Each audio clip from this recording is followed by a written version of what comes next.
Arestado ang vice-alkalde ng Marawi City na si Anwar Abidin Abdul Rauf matapos isilbi ang warrant of arrest laban dito sa kasong murder.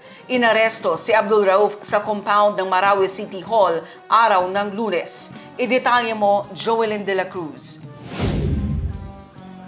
Isinilbi ng mga elemento ng National Bureau of Investigation, NCR, ang warrant of arrest sa kasong murder laban sa Vice Mayor ng Marawi City na si Anwar Romulos Abidin Abdul Rauf alas 9 ng umaga, araw ng Lunes, December 2 sa compound ng Marawi City Hall. Pinangunahan ito ni Attorney Jonathan George Atienza sa pagkikipagtulungan ng 1st Provincial Mobile Force Company, 143rd Regional Mobile Force Company, 142nd RMFC at 45th Special Action Company SAF.